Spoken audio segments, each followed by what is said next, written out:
আসসালামু আলাইকুম। আজকে আমরা যুক্তরাজ্যে অ্যাসাইলাম আবেদনের ক্ষেত্রে যে নতুন পরিবর্তন এসেছে সেটা নিয়ে একটু আলোচনা করব।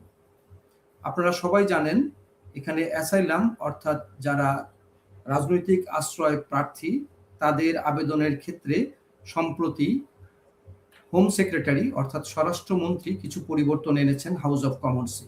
সেটি ৫ তারিখে প্রকাশিত হয়েছে এবং সেই পরিবর্তনের ক্ষেত্রে যেটা বলা হয়েছে তাতে দেখা যায় যারা ১ মার্চ ২০২৬ পূর্বে রাজনৈতিক আশ্রয়ের জন্য আবেদন করেছিলেন তাদের আবেদনের ক্ষেত্রে যদি তাদের আবেদন মঞ্জুর হয় অর্থাৎ তারা রাজনৈতিক আশ্রয় লাভ করেন তাহলে তাদেরকে পূর্বের নিয়মেই অর্থাৎ ৫ বছরের জন্য তারা এখানে থাকার অনুমতি পাবে।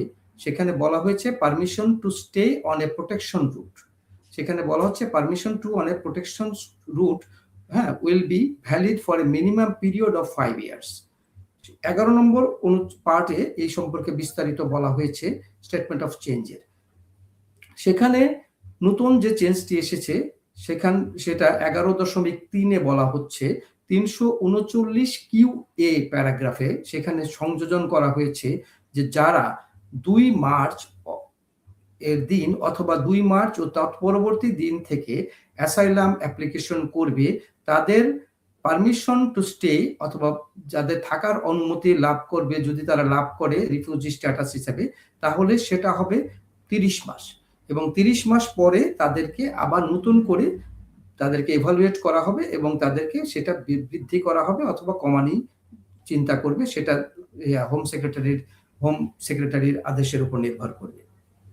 এবং শুধুমাত্র এই নতুন নিয়মের ২ মার্চের যে নতুন নিয়ম অ্যাপ্লিকেশন হচ্ছে সেটার থেকে একটা নতুন জিনিস সবার জেনে রাখা দরকার।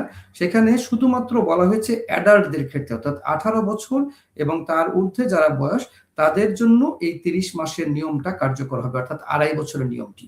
এবং যাদের এখানে বলা হয়েছে ক্লজ বি তে বলা হয়েছে সাব ক্লজ বি তে বলা হয়েছে যে ৫ বছর সেই অ্যাসাইলাম অ্যাপ্লিকেশন অ্যাপ্লিকেবল থাকবে কাদের জন্য যারা ১৮ বছরের নিচে যেসব শিশু আনঅ্যাকম্পানিড অর্থাৎ যাদের সাথে অন্য কেউ নাই তারা নিজেরা অ্যাপ্লিকেশন করেছে তাদের আবেদন মঞ্জুর হলে তাদেরকে ৫ বছরের জন্য বর্তমান নিয়মেরই ইয়াতে থাকবে রাজনৈতিক আশ্রয় লাভ করবে। কিন্তু যারা ৫ বছরের নিচে অর্থাৎ ৩০ মাস পাবে তাদের অবশ্যই ১৮ বছর এবং তার ঊর্ধ্বে হতে হবে। ধন্যবাদ আপনাদের সবাইকে।